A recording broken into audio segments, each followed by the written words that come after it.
Halo, selamat pagi, semangat pagi generasi pembelajar.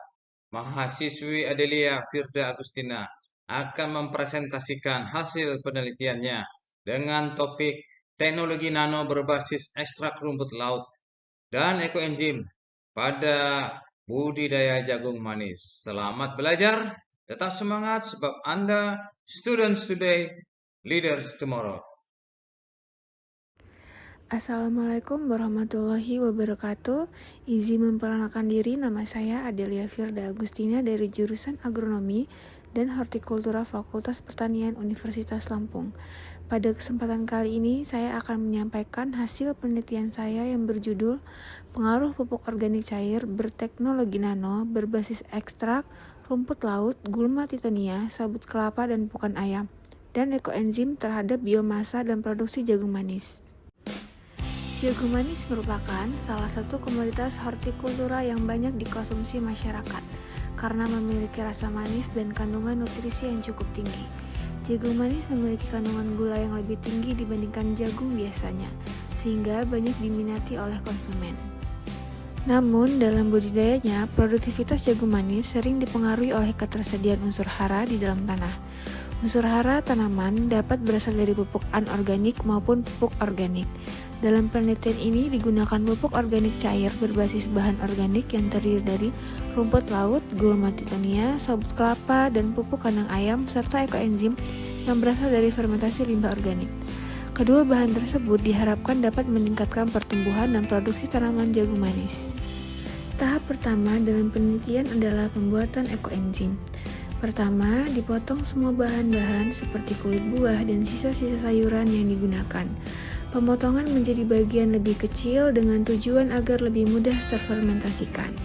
Kemudian ditimbang sesuai takarannya, yaitu takaran yang telah ditentukan: sawi hijau seberat 180 gram, kangkung 180 gram, kulit nanas 360 gram, kulit lemon 420 gram, kulit mangga 370 gram, dan kulit semangka 290 gram.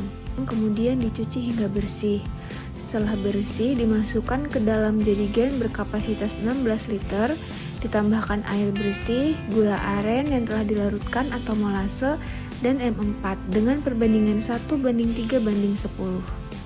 Setelah semua bahan dimasukkan, tutup kembali jerigen dengan rapat dan digoyangkan jerigen agar semua bahan tercampur merata, lalu difermentasikan selama 3 bulan. Pembuatan POC. Pada proses pembuatan POC nano, pertama-tama siapkan dan timbang seluruh bahan sesuai dengan takaran yang telah ditentukan, terdiri dari rumput laut, gulma titania, sabut kelapa, kotoran ayam. Setelah ditimbang, seluruh bahan dicuci, kemudian dipotong kecil-kecil lalu diblender hingga halus agar mudah terfermentasi.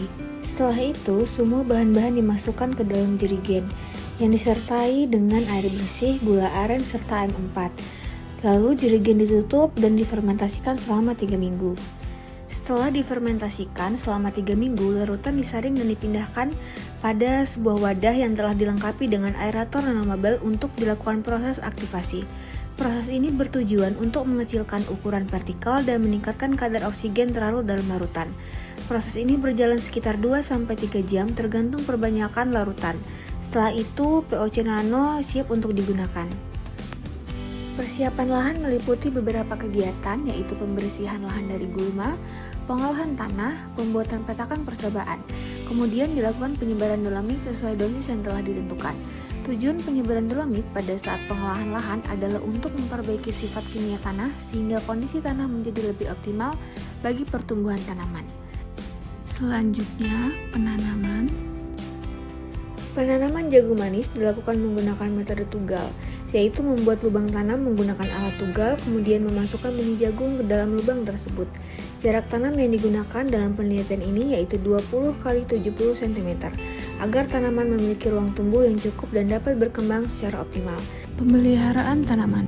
Selama masa pertumbuhan, dilakukan beberapa kegiatan pemeliharaan tanaman, yaitu penyiangan gulma yang dilakukan untuk mengendalikan pertumbuhan gulma. Penyiangan ini dilakukan secara manual dengan menggunakan alat bantu seperti sabit. Selanjutnya, penyulaman. Penyulaman merupakan kegiatan mengganti tanaman yang tidak tumbuh, mati, atau mengalami pertumbuhan tidak normal setelah proses penanaman. Penyelaman bertujuan untuk mempertahankan populasi tanaman agar tetap seragam dan sesuai dengan jumlah tanam. Lalu pembumbunan adalah teknik pemberdayaan tanaman dengan cara menggaruk atau menimbun tanah di sekitar pangkal batang untuk memperkokoh posisi tanaman, menutup akar yang muncul dan menggemburkan tanah. Selanjutnya ada pemupukan. Pemupukan diberikan dengan cara ditugal di dekat lubang tanam agar unsur hara dapat langsung diserap oleh tanaman. Pupuk yang digunakan terdiri dari urea, SP36, dan KCl. Kemudian penjarangan agar hanya satu tanaman per lubang, pencabutan tanaman yang terkena penyakit bulai, dan pengendalian tanaman hama ulat secara manual. Pengamatan dan pengaplikasian perlakuan. Saat tanaman mulai tumbuh, dilakukan pengamatan variabel sesuai variabel yang telah ditentukan. Setelah itu, tanaman dilakukan pengaplikasian pupuk organik cair dan ekoenzim sesuai dengan perlakuan. Pengaplikasian dilakukan pada 3-7 minggu hari setelah tanam. Aplikasi dilakukan dengan cara penyemprotan pada tanaman secara berkala setiap minggu sesuai konsentrasi perlakuan hingga fase vegetatif tanaman. Tujuan pemberian pupuk organik cair dan ekoenzim adalah untuk membantu meningkatkan ketersediaan unsur hara serta memperbaiki kondisi tanah sehingga pertumbuhan tanaman menjadi lebih optimal. Lalu pemanenan, secara umum jagung manis dapat dipanen pada umur 60-70 hari setelah tanam. Karena pada umur tersebut kandungan gula pada jagung manis tinggi sehingga kualitas lebih baik. Hasil penelitian menunjukkan bahwa pemberian ekoenzim 2 mili dan POC 10 mili per liter merupakan perlakuan terbaik yang dapat meningkatkan biomasa dan produksi tanaman jagung manis. Hal ini diduga karena POC mengandung unsur hara makro seperti nitrogen, fosfor, dan kalium yang berperan penting dalam mendukung pertumbuhan vegetatif serta pembentukan tongkol dan pengisian biji.